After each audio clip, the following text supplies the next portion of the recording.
ng konting asukal para kahit sa mga bata walang lasa, kanila masarap. Subukan nyo lang ito mga kapitbahay.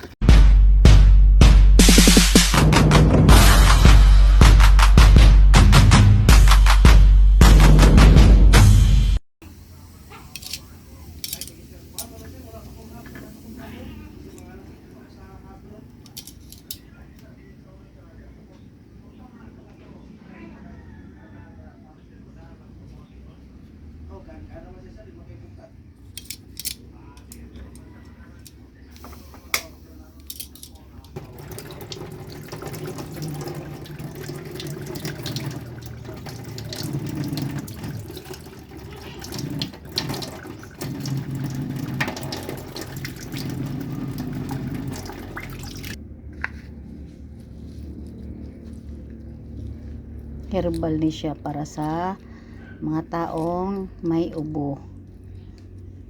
Kahit gaano ka mga kapipol ha, yung ubo, pag painom nyo ito,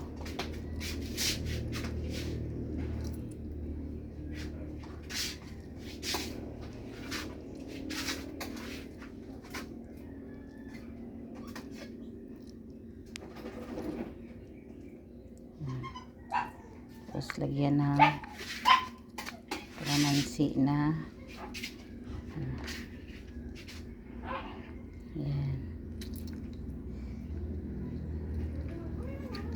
Yan.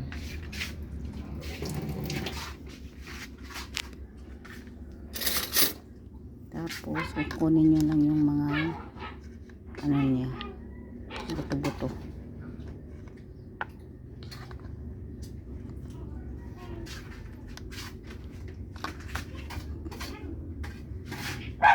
Tapos para masarap ang lasa niya,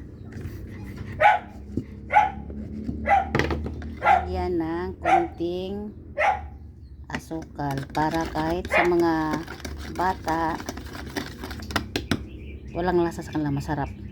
Subukan nyo lang ito mga kapitbahay. Masarap talaga siya. Kasi pag diretso lang na kalabo yung pinapainom nyo, parang hindi talaga sila nalalasahan, hindi sila nagaganda ng lasa. Pero kapag nilagyan nyo ng yung kalamansi at nilagyan nyo ng konting asukal, subukan nyo lang, tikman nyo, di ba masarap, wala talagang lasa. Ano talaga siya. Yan.